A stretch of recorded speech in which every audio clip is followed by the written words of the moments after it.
Maseret Psachim, traité Psachim, Daf Yud Tet, feuille numéro 19, on est à la feuille 18, 8 lignes avant la fin. Marlé Ravashi et Rav Kahana. Ravashi a dit à Rav Kahana, Bishlama Rabbi Yossé lo Savala ke Rabbi Akiva. Alors je suis d'accord avec ce qu'a dit Rava, que Rabbi Yossé ne tient pas de l'avis de Rabbi Akiva. Les Tanya, puisqu'on a vu dans une braïta, Amar Rabbi Yossé. Rabbi Yossé a dit, Minayin lervi riba kodesh ou pasoul. D'où sait-on que pour les éléments consacrés dans le temple, même le 4e degré de contact depuis l'impureté originelle est impropre. Mais dis-nous, on l'apprend par un argument a fortiori. Si déjà, celui qui était impur et qui a donc fait tout le processus de purification, mais il lui manque encore d'apporter les sacrifices. Chez Moutar Bitrouma, il a le droit de manger ou d'être en contact avec le prélèvement au prêtre, pas sous le Kodesh. Mais il rendrait impropre s'il était en contact et il n'a pas le droit de manger des éléments consacrés dans le temple. Donc ça montre bien que les éléments consacrés dans le temple, leur règle est plus rigoureuse que le prélèvement au prêtre.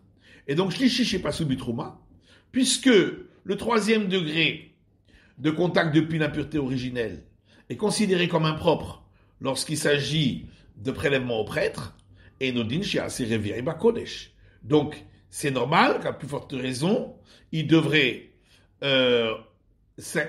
communiquer son impureté à un 4e degré donc de contact depuis l'impureté originelle lorsqu'il s'agit d'éléments consacrés dans le temple.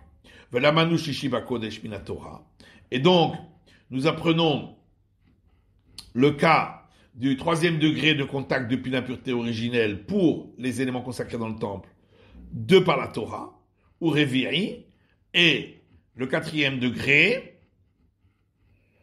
nous le voyons, Mikal Vachomer, donc par un argument a fortiori. Shishi Minatora, le 3e degré, on le voit de par la Torah d'Irtiv, puisqu'il est écrit Vehabasa Ashayiga Bechol Tameh, et une chair de sacrifice qui aurait touché tout élément impur, lo yachen ne sera pas mangé.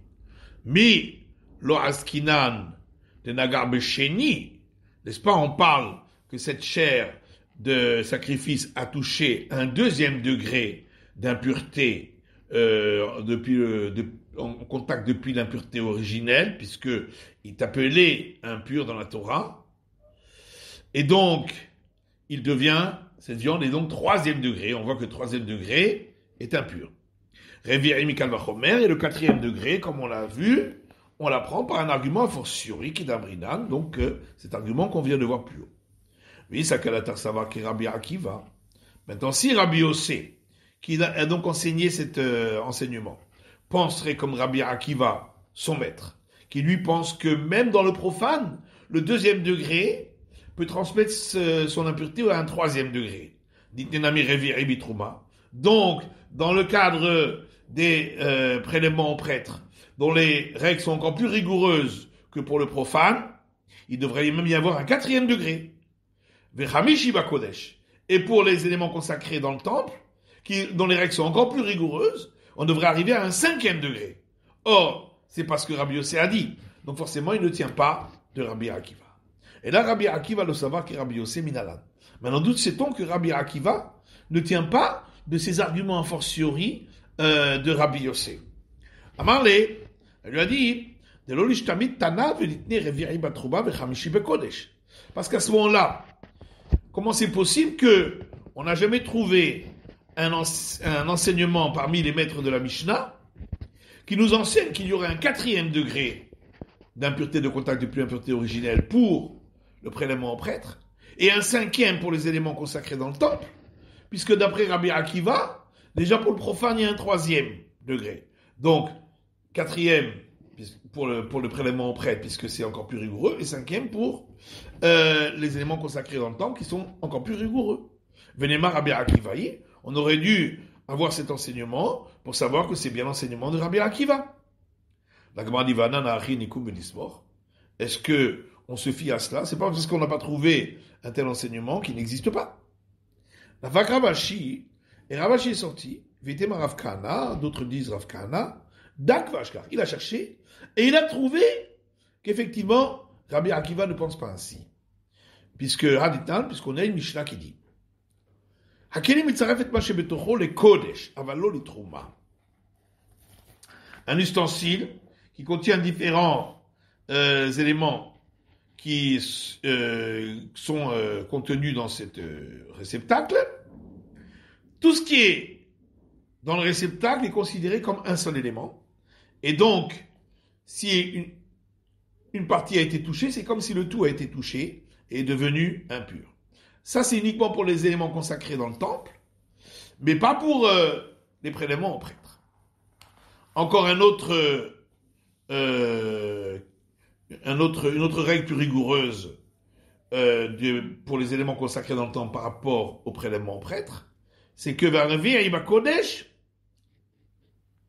Pasoul, vers Shlishi Batrouba, c'est que le 4e degré d'impureté, le contact depuis l'impureté originelle, par rapport pour les éléments consacrés dans le temple, il est Pasoul, il est impropre, vers Shlishi Batrouba. Et pour les prélèvements aux prêtres, c'est que uniquement le 3e degré. V'amar Rabbi Chia Baraba Rabbi Yochanan. Rabbi Chia Baraba a dit au nom de Rabbi Yochanan, mais d'où chez Rabbi Akiva neshit Mishnah. Cette Mishnah-là provient d'un témoignage de Rabbi Akiva. Puisqu'on a vu dans une Mishnah aussi, Rabbi Akiva a rajouté à Solet, la fleur de farine, va Ketoret et les encens, va Levona et la poudre parfumée qu'on utilisait dans le temple, va Gehalim et les braises qui sont sur l'autel, chez Imnagat Vulion Bemixatan Pasalet Kulan, que si un homme qui était impur mais qui s'était déjà immergé, mais la nuit n'était pas encore tombée, aurait touché un élément une partie de ces éléments-là, il a rendu impropre le tout. Et donc, si cet enseignement est de Rabbi Akiva, Revi'in Hamishilo, il a bien dit que pour les éléments consacrés dans le temple, il n'y a que 4e degré qui est impur, mais pas le 5e. Shlishi'in Revi'ilo. Et pour la trouma, donc pour le prélèvement au prêtre, il n'y a que le 3e degré qui reste impur, mais pas le 4e. Alma que ça va. Donc, ça montre bien que Rabbi Akiva ne tient pas de l'argument a fortiori qui a été rapporté par Rabbi Yossé. Alma que ça va tsirouf des banal. Mais on voit aussi que Rabbi Akiva considère que le fait que les différents éléments qui se trouvent dans le réceptacle sont considérés comme un seul élément, c'est une règle qui est d'ordre rabbinique. La preuve, c'est qu'il a rapporté cette règle pour des éléments qui ne sont pas consommables, comme on a vu, l'encens, les braises, etc., qui en réalité ne reçoivent pas d'impureté de par la Torah, mais que d'ordre rabbinique. Donc ça montre bien que cette règle n'est que d'ordre rabbinique. Au pliga des Rabbi Hanin, et donc il est en discussion avec Rabbi Hanin, d'Amar Tsirouf d'Oraita, qui lui dit que cette règle considérée pour les éléments consacrés dans le temple, que tout ce qui se trouve dans le même réceptacle est considéré comme une seule entité, c'est une règle de la Torah. Chez Nehemar, puisqu'il est écrit une coupe qui était d'un poids de 10 poids d'or, remplie d'encens. C'est dans les offrandes qu'ont apporté les princes pour la consécration du tabernacle. Pourquoi c'est marqué une coupe une? Pour dire que tout ce qui se trouve dans la coupe est considéré comme une seule entité. Tanata. Il y a une Mishnah qui dit que un autre témoignage a été rapporté aussi par Rabbi Hanina, le second dans la hiérarchie des prêtres. Al-Mahach et Nimtset Bebassar. Si on a trouvé une aiguille dans la chair de sacrifice dans le temple et qui était impur. Chez Asakin va Yadaim Teorot, le couteau avec lequel on a coupé cette chair et les mains qui ont touché à cette chair, qui auraient pu toucher cette aiguille, sont purs. Ve'abasatame. Mais la chair, elle est impure. Nimtzet be peresh, si cette aiguille se trouvait dans les excréments qui se trouvent dans le tube digestif de l'animal, hakol tahor. Tout est pur, parce que ces excréments ne reçoivent pas l'impureté. Amar Rabbi Akiva zachinu shen tumat yadayim bemikdash. Et Rabbi Akiva a dit, de là nous apprenons qu'il n'y a pas d'impureté pour les mains dans le temple, puisqu'on voit ici que les mains ne sont pas impures. Mais pourquoi Rabbi Akiva n'a pas dit qu'on apprend de là qu'il n'y a pas d'impureté pour les mains, ni pour les ustensiles dans le temple, puisque le couteau aussi n'est pas impur. Amaravida Amarav était Rabbi Yosef Rabbi Hanina. Ravida dit au nom de Rav, et certains disent Rabbi Yosef Rabbi Hanina. Il y a Daim Kodem Zirat Kelim Mishnu.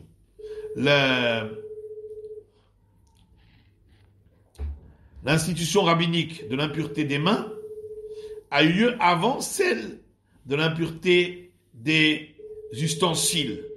Et donc, cette Mishnah a été enseignée avant qu'il y ait eu l'institution rabbinique sur les ustensiles. C'est pourquoi on n'a pas parlé de l'impureté des ustensiles. Rava dit, mais pourtant, ces deux institutions ont été dites le même jour, le jour où on a fait les 18 institutions rabbiniques concernant l'impureté. Ditnan, comme c'est marqué dans la Mishnah, Ha-Sefer, les Écritures saintes, Va-Yadaim, et les mains, Va-Tvulium, et celui qui s'est immergé dans le bassin rituel alors qu'il était impur, pour se purifier, mais la nuit n'est pas encore tombée. Va-Ochalim, et les aliments solides. Va-Kelim, ainsi que les ustensiles, chez Nitmeu Bemashkin, qui ont été rendus impurs par des liquides, eux peuvent rendre impur le prélèvement au prêtre, alors qu'ils ne rendent pas impur le profane. Et là, Marava, c'est pourquoi Rava dit Anach le tumat sakin d'afilu becholin amino betame. Rava dit, pour le couteau, c'est différent. Parce que le couteau en question ne reçoit jamais d'impureté, même en tant que profane. Aïsakin de Nagar Bemaï. Parce que ce couteau, qu'est-ce qu'il a touché? Il est ma de Nagar Bebassar. S'il a touché de la chair, Aïnochel Metamekeni. Voilà que la chair, donc, qui est un aliment solide, ne peut pas rendre impur un ustensile. Vela de Nagar Bemachat. Alors il aurait touché l'aiguille, va une keli mais un mekeli. Mais un ustensile comme l'aiguille ne peut pas rendre impur le couteau, qui est lui aussi un ustensile. Donc c'est pourquoi on comprend que il n'y a pas d'impureté du tout concernant ce couteau. Maintenant, cette aiguille en question, de quoi s'agit-il? En quoi elle était impure? Si on dit qu'il s'agit d'une aiguille dont on ne savait pas quel était son statut, pourtant il y a un enseignement de Rabbi Lazar et Rabbi Yosef Rabbi Hanina. Khadama, l'un des deux a dit, l'ogazro al safek arokin chez Birushalayim, on n'a pas institué une impureté pour du crachat sur lequel il y aura un doute d'impureté dans Jérusalem, bien que ça pourrait être crachat d'une personne qui a eu un écoulement qui le rend impur. Mais à Jérusalem, j'en fais attention. Pourquoi on n'a pas considéré comme impur? Et l'autre dit, on n'a pas institué d'impureté sur des ustensiles qu'on trouve à Jérusalem, toujours pour la même raison. Et donc, pourquoi aurait-on donné une impureté à cette aiguille, alors qu'il y a un doute et qu'on n'a jamais vu qu'elle était impure, et qu'on est à Jérusalem, puisque dans le temple. Amar Ravida Amarav. Alors Ravida répond au nom de Rav, que quand chez Avdal Omahatamemet, on parle de quelqu'un qui avait perdu une aiguille, qui avait été rendue impure par l'impureté d'un mort, Veikira Bebassar, et il la retrouve, il la reconnaît dans la chair de l'animal. Et donc elle est impure. Rabbi Yossé Rabbi Yavin Amar, qui compte Shaita Parach Hasuma ou Ba Mechutz Yerushalayim. Rabbi Yossé, fils de Rabbi Yavin, donne une autre réponse. Il dit, on parle d'une vache qu'on avait muselée depuis qu'elle était arrivée à l'extérieur de Jérusalem, alors qu'elle arrivait de l'extérieur de Jérusalem. Et donc forcément, cette aiguille qu'elle a avalée provenait de l'extérieur de Jérusalem. Or, à l'extérieur de Jérusalem, on a considéré que tous les ustensiles dont on a un doute, on ne sait pas leur statut, sont considérés comme impurs. Goufa. Alors on reprend l'enseignement qu'on a vu plus haut, Rabbi Lazar et Rabbi Yossé Rabbi Hanina. Discussion entre Rabbi Lazar et Rabbi Yossé Rabbi Hanina. Chadama lo gazru al safek arokin chez Birushalayim. L'un a dit on n'a pas institué d'impureté sur les crachats sur lesquels il pourrait y avoir un doute lorsque c'est à Jérusalem. Chadama lo gazru al safek akelim chez Birushalayim. Et l'autre dit on n'a pas institué d'impureté sur des ustensiles sur lesquels il pourrait y avoir un doute d'impureté lorsque c'est à Jérusalem. Rokin Tanina, Kelim Tanina, la Gemara dit, concernant le crachat, on a déjà vu ça dans une Mishnah, et concernant les ustensiles aussi, on l'a vu dans une Mishnah. Rokin Tanina, pour le crachat, on l'a vu dans une Mishnah, dans Kol HaRokin HaNimtzein BeYerushalayim, et une Mishnah qui dit, tous les crachats qu'on trouve à Jérusalem, théorines, sont impurs, Chutz Mishel Shoka Elyon, sauf ceux qui se trouveraient au marché supérieur de Jérusalem, parce que là-bas, il y avait été rassemblés les personnes impures. La Gemara dit l'autre Tzricha, on a quand même besoin de l'enseignement qui avait été rapporté plus haut, Avagad et Trazek Zav, pour dire que même si on savait qu'il y avait dans Jérusalem une personne qui avait eu un écoulement et qui était impure, et dont le crachat était impur, malgré tout, on n'accorde pas d'impureté au crachat qu'on trouverait dans Jérusalem.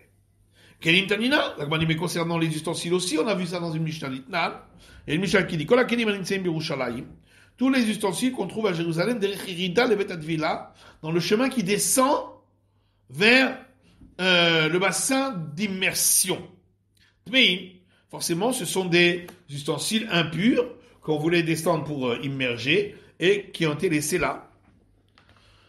Hade alma théorim. Donc ça montre bien que ceux qui se trouvent ailleurs dans Jérusalem sont purs. La Gemara dit ta mère, d'après toi qui pose la question. Et Masefa, regarde la suite de la Mishnah. Derech Aliyah. Si on trouve ces ustensiles dans le chemin, quand on remonte du bassin d'immersion, théorines sont considérés comme purs, puisque forcément ils ont été immergés. Hader al-Matemein. Donc ça prouve que ceux qu'on trouve ailleurs dans Jérusalem sont impurs. Et la Recha d'Afka, mais c'est pas la Tafka. C'est pourquoi on a besoin de l'enseignement qu'on a vu plus haut pour dire que c'est le premier enseignement qui est à prendre en compte, et pour dire que ailleurs, dans Jérusalem, les ustensiles sont purs, et c'est pas la fin de l'enseignement qui est à prendre en compte pour en faire une déduction. Ou la Pouké Gazaïta. Mais alors pourquoi, dans la fin de l'enseignement, on a dit que seulement ceux qui se trouvent dans la remontée du bassin d'immersion sont purs? C'est pour exclure les petites ruelles qui sont autour du bassin d'immersion. Et là-bas, si on trouve des ustensiles, on les considérera comme impurs, parce que très souvent, on passe par là-bas pour amener des ustensiles à l'immersion. Ou le Rav d'après Rav qui a dit qu'on parle d'un cas, dans la Mishnah qui avait été rapporté plus haut, où on avait trouvé donc une aiguille dans la chair de sacrifice, qui elle-même avait été rendue impure par l'impureté du mort, Veikira Bebassar, et on l'a reconnue dans la chair du sacrifice. Étant donné qu'on a un enseignement qui est écrit dans le verset, un corps, donc l'impureté, il parle de l'impureté du cadavre qui a été passé au fil de l'épée. Pour m'apprendre que l'épée a le même statut que le cadavre, a le même niveau d'impureté. Et donc tout ce qui est en métal aussi. Et donc, cette aiguille qui a été rendue impure par l'impureté au contact du mort, est donc considérée elle aussi comme origine de l'impureté. Et donc Adam Vekelim n'a milite pas. Si elle est considérée comme origine de l'impureté, elle devrait rendre impur également un homme et des ustensiles de par la Torah même. Ravashi Zotomeret, Ravashi dit, de là on voit que Azara Reshut Harabimi, que ici il y a un doute si le couteau aurait touché cette aiguille, et chaque fois qu'il y a un doute dans le parvis du temple, étant donné que le parvis du temple est considéré comme un domaine public, parce qu'il y a beaucoup de passages, ça fait que tout va Bershut Harabim. C'est donc un doute s'il y a eu une impureté dans un endroit qui est de passage, qui est considéré comme domaine public, et tout doute concernant l'impureté dans un endroit de passage du public est considéré comme pur. Ça voudrait dire que si c'était dans un endroit où il n'y a pas de passage, domaine privé, on aurait considéré que c'est impur à cause du doute. Pourtant,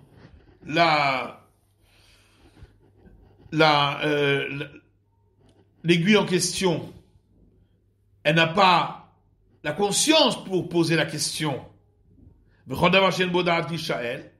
Et lorsqu'il s'agit d'un élément qui n'a pas la conscience pour poser la question, la règle est que ce soit dans le domaine public ou dans le domaine privé, dans le doute, on considère comme pur. Adam. Mais parce que ici, il s'agit d'un doute sur l'impureté, donc, du couteau, qui provient d'une manipulation par l'homme de ce couteau. Rabbi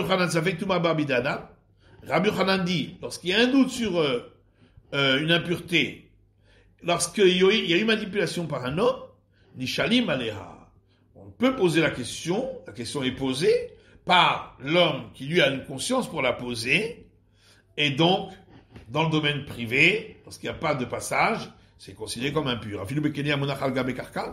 Même si, à présent, cet ustensile en question est posé sur le sol, on considère comme si la question était posée pour une personne qui a la conscience pour poser la question, puisque le couteau était manipulé par une personne. C'est la fin de l'étude de la feuille 19 du DAF du tête.